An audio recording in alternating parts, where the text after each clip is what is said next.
Hey everyone, I'm Ian Miller, and welcome back to Triple Threat Comics YouTube channel. Today, I welcome back movie producer Michael Uslan. Michael, welcome back. Hey, thanks, Ian. Nice to be here again. Absolutely. Busy time for you, I imagine. This is a very, very busy time. It's a very exciting time.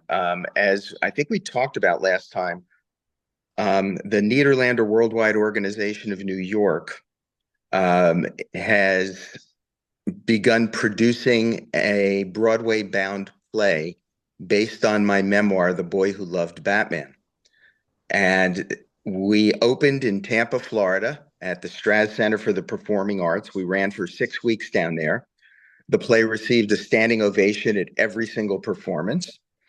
And our star was Dan Fogler playing me. Now, I'm sure fans know Dan's work, whether it's as the co star of the Fantastic Beast films, as a regular on Walking Dead.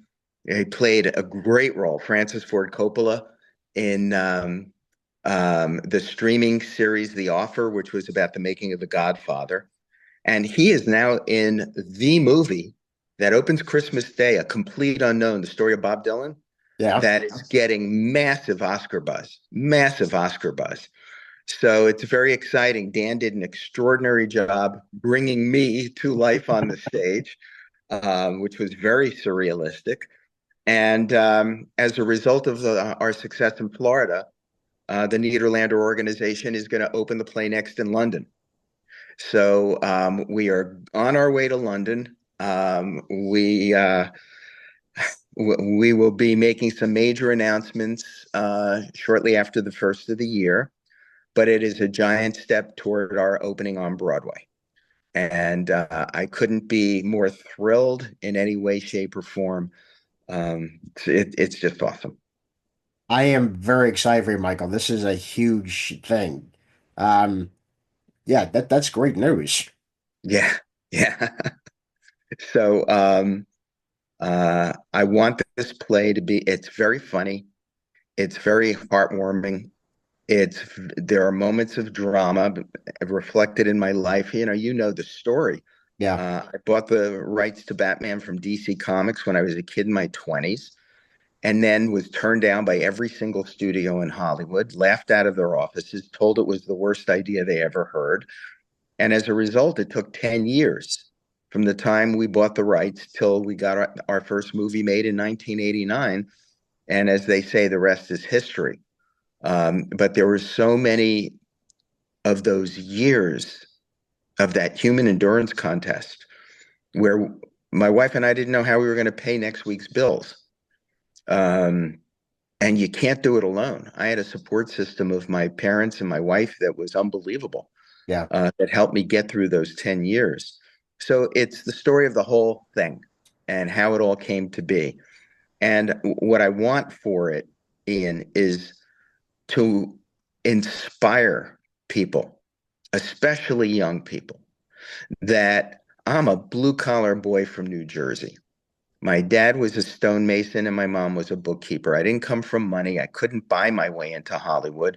I had no relatives in Hollywood. I knew nobody in Hollywood. Yet, even though I dreamed really big, by getting up off the damn couch, by following my passion in life for my comic books and my superheroes and Batman specifically, by making a commitment and persevering no matter how much pain I had to endure to do it, ultimately I made my dream come true. And the point of the whole thing is you all should dream big and you all should get up off the couch and follow your passion because there's no reason if I did it with zero assets and zero connections, there's no reason you can't do it for whatever your dreams are. And that's the message I really want to convey. I want audiences to walk out of there feeling great, feeling inspired, feeling they can do it. I want parents and grandparents to walk out of there and going, I got to make sure my kid sees this, or I got to make sure my grandson sees this, or whatever. But that's the trajectory I'm on now because in this phase of my career and my life, it's about two things really. It's about paying it forward and it's about legacy. And when I say legacy, I went through a lot of hell. And by conveying my story, it validates the hell that I went through. It makes it all worthwhile that I could take all of that negativity and turn it around and do something useful with it and impact other people. And that's the mission. So um, that's my story for today. Well, Michael, I can tell you honestly, you've definitely inspired me, especially following my dreams. So I have to thank you for that. Thank you. Um, I also have a support system with my own family, my parents, who always believed in me, and they still do. So yeah, it's always rewarding to hear somebody who had dreamed big, just like you have, and come out of, all that negativity and say, yeah, I did that. I did that. And it was hell, but I got the support system to get me through it. And it was interesting, which I really did not anticipate. Not only did, starting with Batman 89, not only did we change Hollywood forever and change the comic book industry forever, we impacted the world culture. We transcended borders into cultures, and we helped to bring American superheroes into a global modern day mythology. And that's pretty incredible, where we changed the entire world's perception of comic books and superheroes and supervillains, people who have never in their lives ever read a comic book before, and did it with respect. So that was amazing. I always had a second part of my mission, Ian. It was not only about restoring the darkness and dignity to Batman, it was about bringing dignity and recognition to the creators. Let's go back in time for a moment. Um, I was so lucky to grow up an hour outside of New York City and find out that almost all, the writers, editors, artists, the creators of my superheroes from the 30s through the 60s actually lived in either New Jersey or Manhattan or Long Island. And in the earliest days of fandom, as we were organizing and fanzines were coming out, I was able to connect with a number of them. And my dad and mom would, on a Sunday, drive me to their homes, and I would spend hours and hours interviewing them. And they all mentored me. They opened up the entire history, the entire world of the golden age of comics, how these companies started, how these characters were created. My God, I spent 2 times talking to Bill Finger and hearing Bill Finger when I was 13 and 14 years old tell me straight from the horse's mouth how Batman was created. Bob Kane, Jerry Robinson, Otto Binder. I mean, Otto, geez, the co-creator of the Marvel family, Black Adam, Mary Marvel, and then went on to be the co-creator of Supergirl, Brainiac, Crypto, the Legion of Superheroes. I mean, these were people who mentored me, and they were denigrated during their careers and lives because that they got caught in the Dr. Frederick Wertham seduction of the innocent years, where comic books were being looked down upon by everyone, accused of um, filling the American soil with juvenile delinquents, um, turning children into homosexuals, Yeah, uh, causing asthma because kids were staying indoors to read comic books instead of playing in the fresh air. These people were looked down upon by their neighbors, by people in the business. Hardly any comic book artists and writers could get a job on Madison Avenue. So they were stuck in the world of comic books that nobody of the higher society ilk cared about. So they got to go to the dregs that nobody wanted, which were really comic books, pulp magazines, and movies. And that's where the whole immigrant experience. So many of the creators of these superheroes were either immigrants or firstborn generation. And it shows in the mythologies that they created. I absolutely. mean, how many allusions to Jesus and to Moses and to the Golem, and so many incredible mythological characters. Or as I always like to say, the Greeks called him Hermes, the Romans called him Mercury. I call him the Flash. Yeah. But these people were looked down upon, and while almost all of them are gone now, part of my mission was to bring respect and to have society acknowledge their work in museums, in galleries, in universities, so at least their kids, their grandkids, their great grandkids could be proud of the heritage that their grandparents created.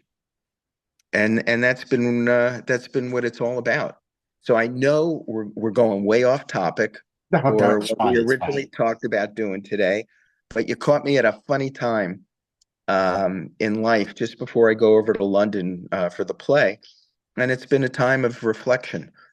And and it's interesting at the end of the day what you see as being the most important things, not necessarily what you thought was so important at the moment. Yeah. Yeah. Reflecting the past, does that to you at times. Yep, But yeah, you're right. They should, again, your continuing mission is to, have these creators, have a voice to be recognized, and I'm constantly seeing people, anytime that either you guys produce a movie or Marvel produces a movie, I see lines of people in comic book shops just buying, stuff that's either based on the movie's based on or just the titles, but not any current ones, not just that, but the original titles by the original creators because again, there's the respect. They want to go back and see how it all started. absolutely. You know, one of the best sellers in the comic book industry today are all of these Golden Age, Silver Age, Bronze Age facsimile editions. I mean, it's genius that they came up with this, and they should do it on a massive basis, and bring back the individual issues, because it's one thing to do an omnibus or an archive or a masterworks that have all the work of the lead character, but in terms of the history and the culture and the context of its time, how great to see the ads and the backup features and the editorials about World War II, or the paper drive, or whatever it might be, or buy more war bonds, or more stamps for freedom. I think the context of the times is so important, and the facsimiles are allowing fans now from every generation to at last get that feeling. Yeah, absolutely. Because it is important to see, when these comics came out, especially the time period, you get to experience it just like how your grandpa, experienced it, or your great uncle, it's exciting. It's exciting. Yeah, and we're not reading these facsimiles the same way we're reading today's comic books. We know what we're seeing are historical artifacts frozen in time. Yeah. When the world was different, the country was different, the sensibilities were different. So you're going to see a lot of elements of what today you would say is, oh, that's racist, that's biased, that's prejudice.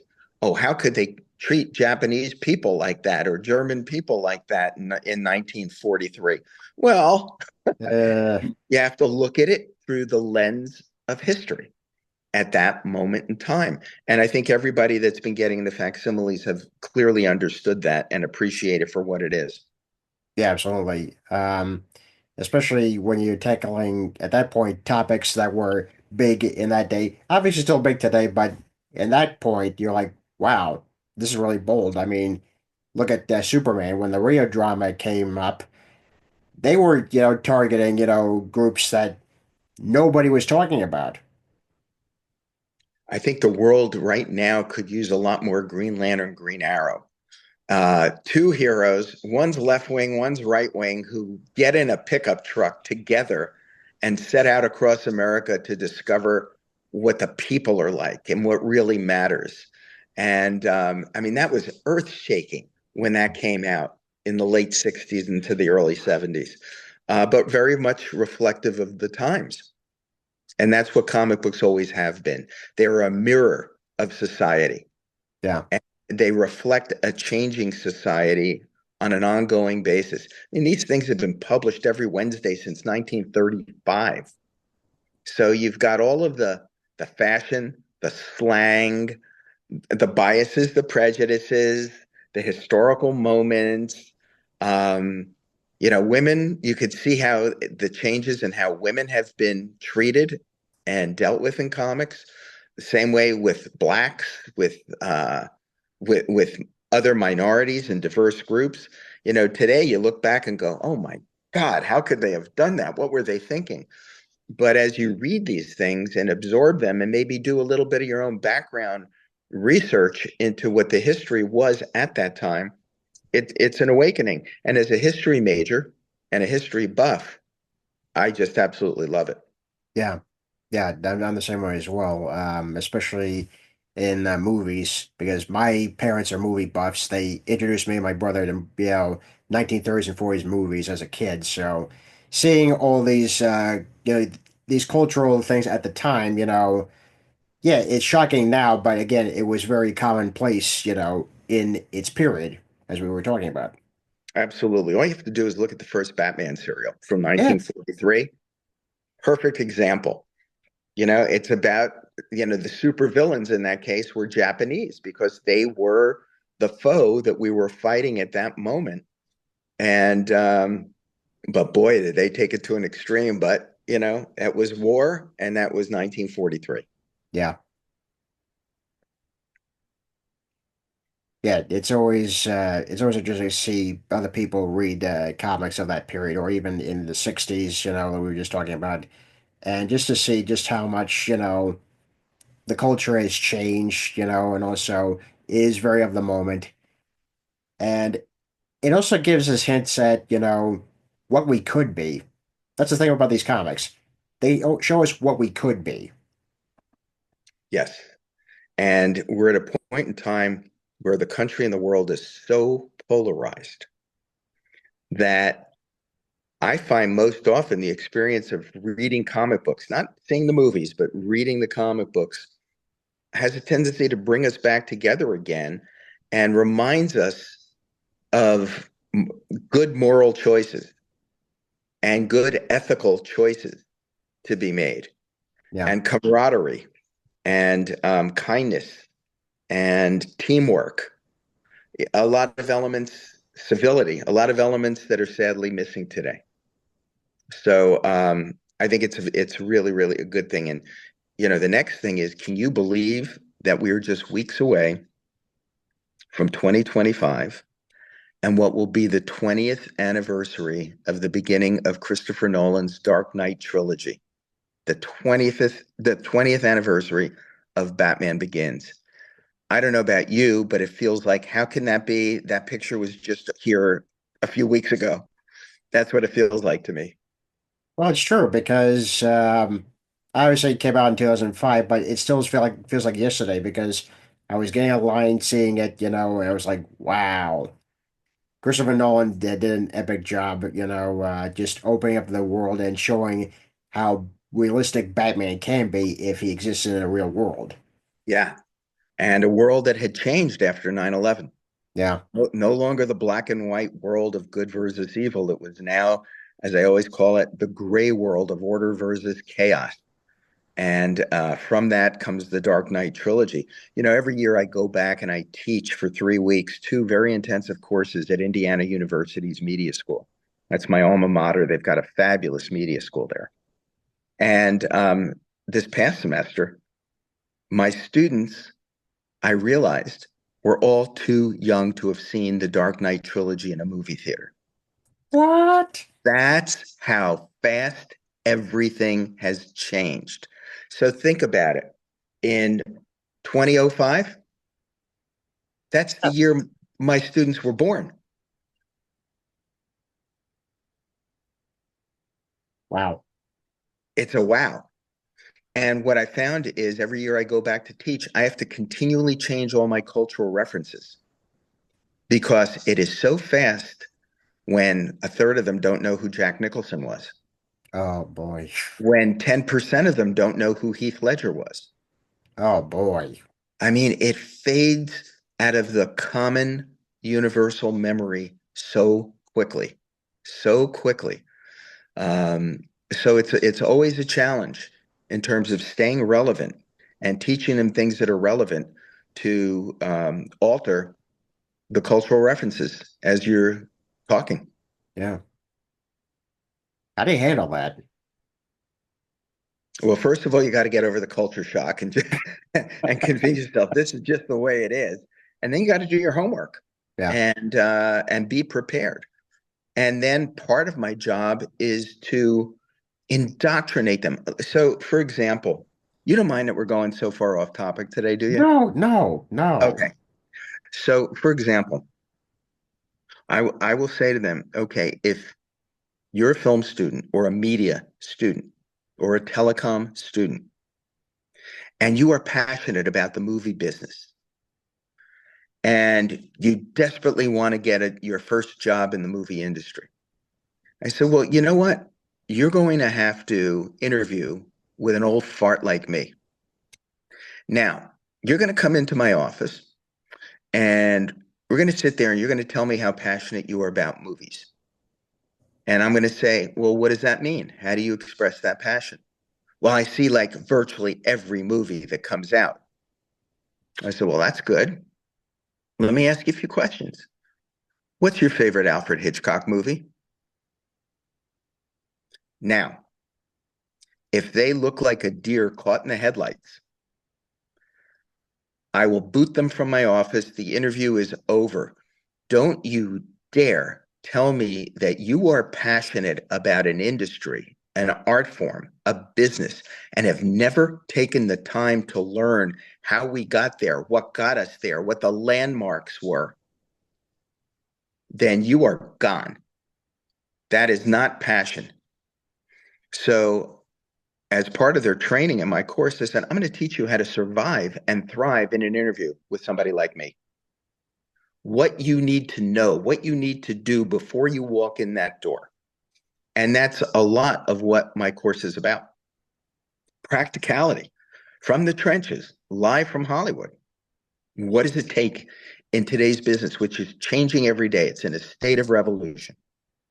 What do you need to make your mark? What do you need to succeed? What attitude? What knowledge? What experience? And by the end of these 3 intensive weeks, they are either running back to their parents' grocery store in Peoria, Illinois, and go, "Oh my God, save me from the movie business," or they have a brand new feeling of self-confidence and street smarts that they say, "I'm ready to go to LA or New York. I'm ready to jump into this," and that's what it's about. So it's again, Ian, it's part of this phase of my life. How do you give back? How do you pay it forward? What do you do in terms of legacy? That's very impressive that you're able to actually convey that to especially an unsuspecting, class of students who are passionate about it, but then you have to figure out, well, how passionate are you? And also, Hmm. if you are, I'm going to give you the tools to how to survive. Not strive, but survive. Because after that, you're on your own. That's right. That's right. And I've had so many of my students now succeed in getting their jobs and building careers out there. And it's a little premature, but I hope in January we're going to announce a big project, and one of my former students is going to co-write it with me. He just won his first Emmy Award. Oh, that's fantastic. I Yeah, love that. so I got my fingers and toes crossed. Fingers crossed for me as well. Thanks. Oh, man. Oh, and by the way, my favorite Hitchcock film, North by Northwest. I think, Absolutely, I'm right there with you. yeah. My wife and I were so lucky enough to have had dinner with Cary Grant. Oh, And, every year I'm a co-host at the Turner Classic Movie Film Festival in Los Angeles. So I got an opportunity at the party that weekend to just spend some time with Eva Marie Saint. Wow. And we talked and traded our Cary Grant stories. I might have been the last person on earth who actually spoke to James Mason. What? That's a whole other story. That's a whole other story. Um, but yeah, Martin Landau, he was a comic book guy. Yeah. His brother was a comic book artist. He dabbled in it. The movie has all sorts of amazing different connections for me. But it is my favorite Hitchcock movie. And when you think of some of the others like The Bird, Psycho, Rear Window, Vertigo, that's amazing that one of them would jump out that you could still say is your favorite. Yeah, absolutely. Especially when Hitchcock just filmed in camera. He knew exactly where to cut the film, and he was not going to let the studio tell him, what to do. He's like, Exactly. cut it here. Exactly. Mhm. So, yeah, exciting times. So these are the things I love in life that I've made into my work, my comic books, my superheroes, movies, TV, animation, now Broadway and theater, Turner Classic Movies. I'm doing a project with the New York Yankees. I've taken everything that I've been passionate about since I was a kid and finding a way to make it part of my work. That is amazing. That is amazing because there's very few people that can actually say that. It's a lifelong mission. Yeah, And it's this annoying habit of never taking no for a final answer. that's true. I mean, you can't be an annoyance. You have to know when to back off, Yeah, but you can look for alternate ways to get in the door. Look for every possible different way. If you see a door open, just a crack to shove your foot into it. And who knows? And you have to network like mad. So much of this thing in life is about who you know. yeah, It really absolutely. is. And that requires massive networking. So networking does not simply mean you sit in your room day and night and you get on chat rooms and you troll different things and you're on like your device like this. It means you got to absolutely get out of your door and go and socialize, physically socialize, and get to meet people and know people. Again, part of what I teach my class is something that I wish their parents had taught them all, and that is be self confident when you're in an alien environment. Like, let's say you are out in LA, you get some friend to invite you as their plus one to a TV Academy event at 20th Century Fox. Well, after every event, there's always wine and cheese or something going on, and there's high tops. And I said to them, your mission is to go up to every one of the people at those high tops who you do not know and smile and look them in the eye and firmly give them a handshake and introduce yourself. And 8 out of 10 will say, hey, great, where you from? What are you doing? Blah, blah, blah. Pull up a chair or join in on the conversation. Two will tell you to go to hell. So if they do, what do? You go to the next table. And that's what you do and not take it personally. So, but that's part of the process, the magic of networking. Very important. Yeah. Well, you give me something to think about, especially the next time I go to a convention and show my portfolio off to some of the editors. You give me something to think about. Well, it is really true. I know a lot of those folks and they get bombarded. Um, but I think it's the people who are confident about themselves, understand social boundaries, Yeah. introduce themselves not as, oh my God, I'm your biggest fan, blah, blah, blah, but I am so pleased to meet you. I've followed your work. I enjoy your work so much. I was hoping you might be able to give me some insight, some advice, a suggestion. People love to give advice. Yeah. They don't like to be asked favors. No, no, no, no, no. That's a definite no-no. Right. So it's the magic of asking for advice. It takes you far. It does. Michael, I can't thank you again for coming on here, talking to me. I really am excited about your show, and let me tell you, when it does come to New York, I'm gonna be the first one in line to actually buy a ticket. Well, I appreciate that. We'll see what the gods have in store, but I'm excited every day going forward. Absolutely. And if you guys haven't purchased The Boy Who Loved Batman, I would purchase it now. You know, give it as a Christmas gift for whoever's a comic book or Batman fan because there's a lot of great stuff in here. And soon to be, hopefully, a Broadway play. Uh, Exactly. I did record the Audible book version as well. Oh, So if you're not a reader and if you just want to hear my calming voice putting you to sleep at night or putting you to sleep while you're driving, you can always use the Audible book. well, maybe not when you're driving. I mean, come on. And now my sequel memoir, which is called Batman's Batman, they had me record the Audible book version of that as well. So Wow. that's been fun.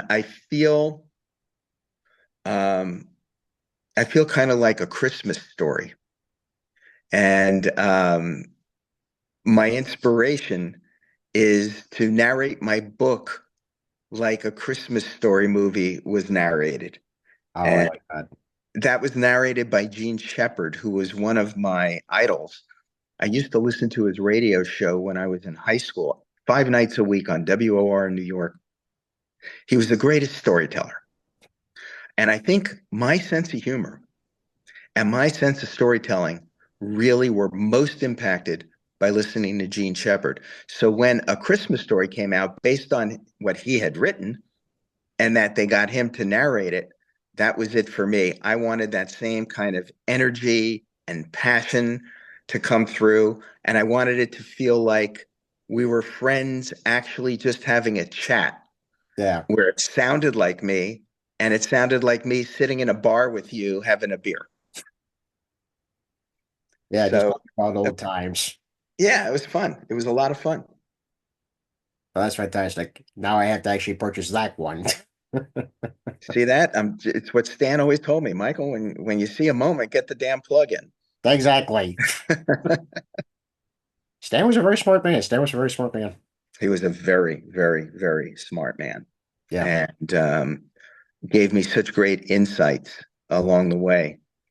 And he used to say, Michael, it's really because of your first Batman movie, Tim Burton's big idea that changed history, where he decided if anyone was going to make the first dark and serious comic book superhero movie, that your movie could not be about Batman, that it had to be about Bruce Wayne. And he said that has made all the difference in the world. That has changed everything. He said, and that's what really opened up the door to the Marvel Cinematic Universe, that first 89 movie. Yeah. He said, if you think about it, all of our great Iron Man movies should really be called Tony Stark. The Spider-Man movies should really be called Peter Parker. He said that comes from Tim's big idea in Batman 89. So had a lot of conversations with Stan about things like that. Well, it is true, because you guys really did start, something that was fresh, that the person behind the costume was the real identity, you know. Even not necessarily in Batman's case, obviously, because Batman was the real identity. Bruce Wayne was just the mask, but still, the person behind the costume, behind the mask, that was, what we had to identify with, and you guys did that. Absolutely. And that was a first. Yeah, So that's my story for today, and I'm sticking to it. I'm glad you are. Yeah, a lot to look forward to, especially with your show in London, but also the 20th anniversary of Batman Begins. I'm definitely gonna rewatch that, when that anniversary comes up. Oh, it's worth Yeah, rewatching. And hopefully it'll be back up on the big screen again as part of the celebration next year.